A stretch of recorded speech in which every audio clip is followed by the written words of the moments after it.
Welcome back, folks. Toaster here. I've got a replay for you in my OHO. I kind of slowed. I started this line and then I kind of stopped playing it. It's not the most fun line or rewarding line to play. It is a very good line for new players.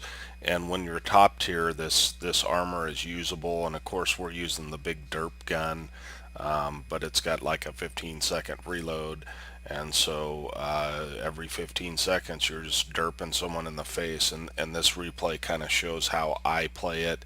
There may be better people out there, but it's an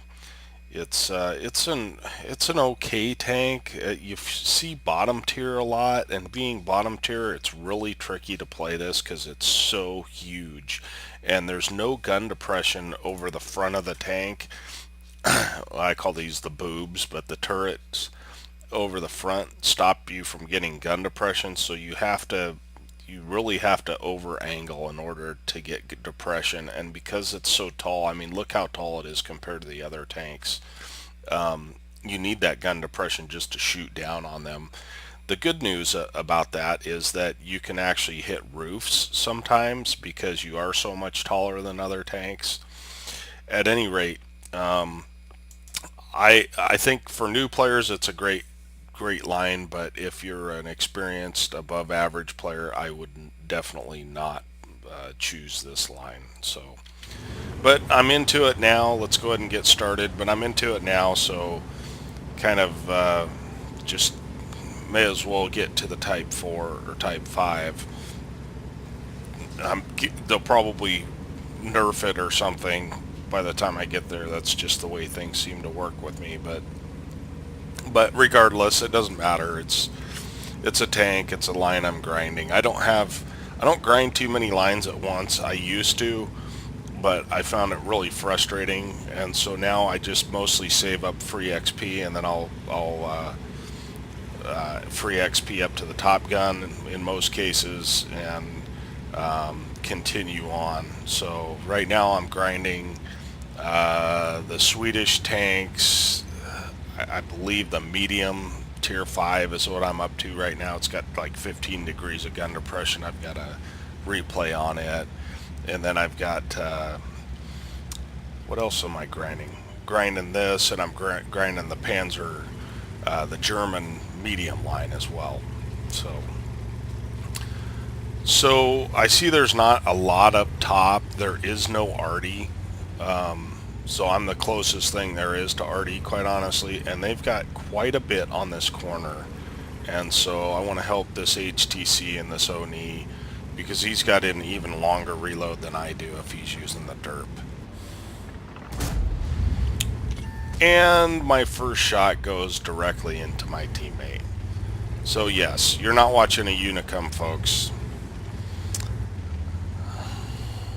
I don't even really say I'm sorry there, and I probably should have, but so a Tiger P is going to have quite a hard time getting through this tank, and that KV-122, I just ignore him basically most of the game. So the T-28 definitely can pen me, and I'm over angling to try and bounce him, but it turns out he's using HE rounds. So, and I don't know why, and I prioritize again the T-28, and that's because, oh, he's got a 90 mil gun, so that's nice to know.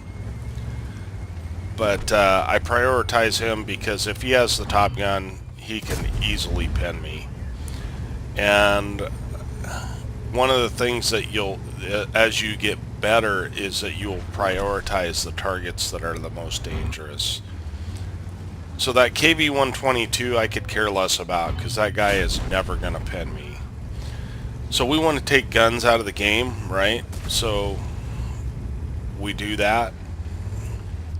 I'm wondering if that Oni shot thinking that that our IS-3 was the one that shot him. I don't know.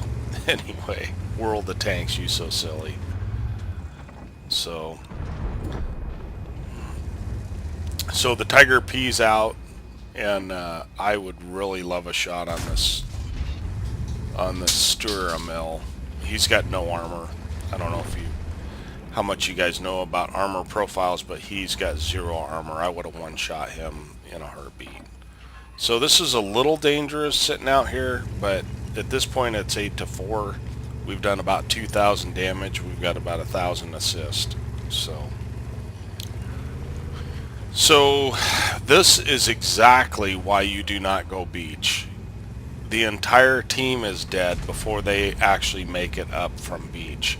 So I'm trying to get in front of this Oni, and I notice the Progetto is behind me. That's a very dangerous tank.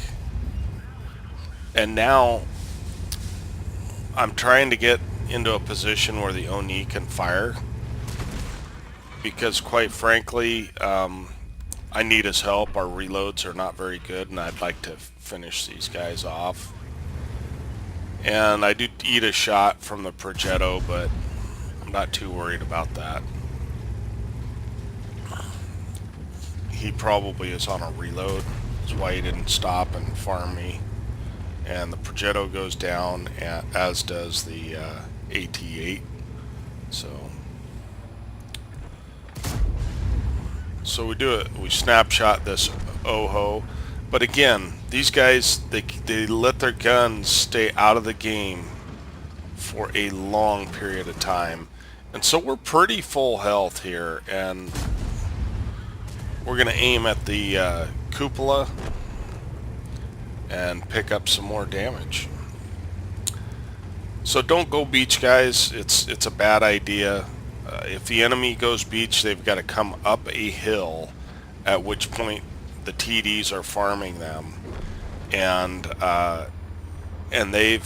if you see a lot of guys from the enemy on beach, let's say you have 1 or 2 guys down on beach and they have 5 or 6, that means you need to push your side of the map because you have an overmatch. You need to push it intelligently, but you need to push it. So I don't like showing a lot of these replays because they're so slow and rather boring, quite honestly. Goes our IS-3, he's going for it. Good for him. You may as well, you can't take your health with you. So, and there's that gun depression. So we probably could have got another 300-400 damage there, but we did not. We do ram for 133 after the guy is tracked. So let's go ahead and take a look at the after action report on this one. Okay, here we are at the after action report. We ended up with the first class on this, and we got a steel wall, which is unsurprising in this tank. We did one nice thing that is that you get quite a bit of module damage. We have 10 module damages, and one trick you can use that I forgot to mention is that if you can shoot under tanks, specifically like Type 4 and Type 5 heavies, and you'll get much more damage if you do that than shooting at their turret or at their hull. So we ended up with 3,000 damage, which you saw, 1,269 base XP, and just the 1 kill. We fired 13 and hit 10, and all splashes, no pens, and we ended up doing 1,386 with our assistance, which puts us around 4,500 in a tier 8. That's a pretty decent amount of combined damage. And this tank is cheap to run, once again, because it's a derp gun. So if you don't die, it's actually pretty cheap. We ended up making 21,000 credits, and it was on a 2 times, so we ended up with 3,800 XP. So I hope you enjoyed this. Again, down below in the description is my tank list. Also, I have my email address if you want to send in your ace tankers, or if you'd like to see me play a specific tank, or just go onto a specific map and talk about it. I can definitely do that. We're a small channel, and we want to help our community, so we appreciate you subscribing and liking videos. The dislike button is over there if you didn't like the video, and we will catch you next time.